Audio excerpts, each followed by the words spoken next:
Dès ma prise de service, j'ai essayé de faire le tour du ministère de façon physique et voir exactement comment sont organisées les choses. Il y a un ordre hiérarchique qui s'est établi. Je ne sais pas qui a laissé faire, mais de mon point de vue, il est inacceptable que dans un domaine public, qui est des va-et-vient, hors contrôle et hors cadre de service.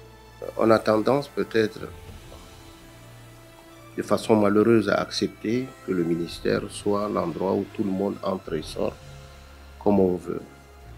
Cela n'est ni respectueux pour le personnel qui y travaille, et cela n'est pas respectueux vis-à-vis même de l'outil de l'État.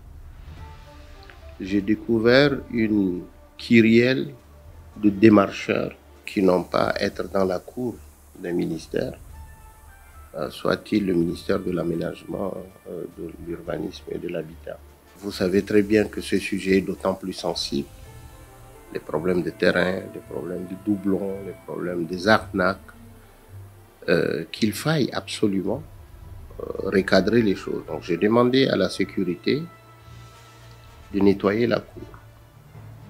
Quand j'ai dit nettoyer la cour, ne plus laisser des personnes qui n'ont rien à voir avec le service entrer et sortir comme ils veulent.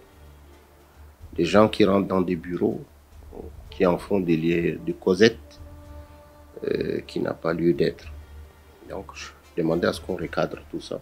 Les gens sont habitués à une certaine nonchalance qui est inacceptable de mon point de vue, et l'ordre civique doit s'établir. Ça, c'est la première des choses. Deuxièmement, il y a plus d'une trentaine de stagiaires, qui certains ont plus de 2 ans. Le cadre légal ne permet pas de garder des stagiaires qui ont plus de 2 ans, sachant qu'ils n'ont pas un revenu, ils n'ont pas un salaire, ils n'ont pas des indemnités. Quand j'ai posé la question, mais comment ça se fait? On me dit, ils se débrouillent avec les démarcheurs. C'est quoi se débrouiller avec les démarcheurs? Ça a une connotance de faux.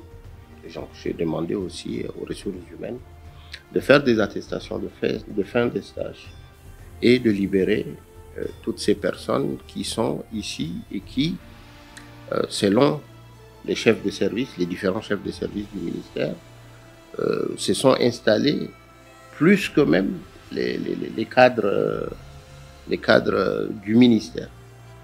Et ceci est inacceptable. On a mis en place un mécanisme d'organisation, par exemple pour le personnel des CAFED, qui puisse se sentir quand même dans le travail, avoir des endroits où ils peuvent se sentir à l'aise pour que le travail puisse exceller. Bon, vous savez, nos compatriotes ont cette fâcheuse manière, des fois hypocrite et méchante. Quand vous voulez ordonner, organiser les choses, c'est les plus cancans, les plus médiocres qui excellent dans les commentaires et dans les index. Mais je le dis encore, je suis nommé ici, j'ai une mission. Celui d'abord de faire tout pour que le personnel se sente en sécurité et de travailler pour donner des résultats maximaux.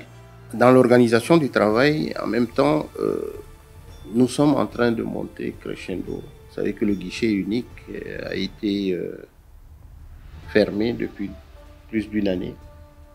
Et le guichet unique est quand même un endroit central pour les recettes de l'État. Ce guichet unique doit ouvrir ses portes. J'avais demandé, la ministre précédente avait mis un accent particulier là-dessus. Quand je suis arrivé, on m'a expliqué que ce guichet unique-là a fait l'objet d'un vandale. On les a cassés, on a cassé le matériel,